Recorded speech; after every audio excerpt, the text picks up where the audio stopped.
തിരുവനന്തപുരം വർക്കലയിൽ 5 യുവതികളുടെ ഭർത്താവായി നടിച്ച് സ്വർണവും പണവും കവർന്ന യുവാവ് പിടിയിൽ. താന്നിമൂട് സ്വദേശി നിതീഷ് ബാബുവിനെയാണ് വർക്കല പോലീസ് അറസ്റ്റ് ചെയ്തത്. 5ാമത് വിവാഹം കഴിക്കാൻ ഇരിക്കുന്നതിനിടയിലാണ് പ്രതി പിടിയിലായത്. സമാനമായി കബളിപ്പിക്കപ്പെട്ടവർ ഇനിയുമുണ്ടെന്നാണ് പോലീസിന്റെ നിഗമനം.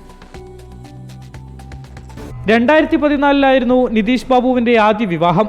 യുവതികളെ ക്ഷേത്രത്തിലെത്തിച്ച് താലി കെട്ടുകയാണ് രീതി. ഒരു വിവാഹവും നിയമപരമായി രജിസ്റ്റർ ചെയ്തിരുന്നില്ല. ആറ്റിങ്ങലിലെ ഒരു സ്വകാര്യ പണമിടപാട് സ്ഥാപനത്തിലെ ജീവനക്കാരനായിരുന്നു നിതീഷ്.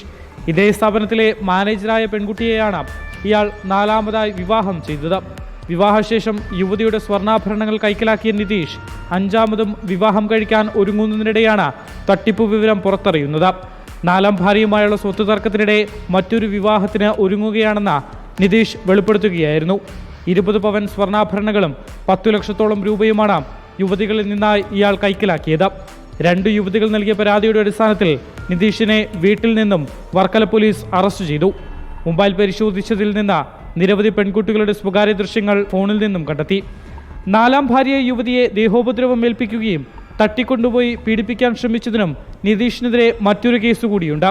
2023 2 സ്ത്രീകളിൽ നിന്നായി കള്ളങ്ങൾ പറഞ്ഞ് വാഹനങ്ങൾ കൈക്കലാക്കുകയും ഉടമകൾ അറിയാതെ മറിച്ചു വിൽക്കുകയും ചെയ്ത കേസിലെ പ്രതി കൂടിയാണ് ഇയാൾ.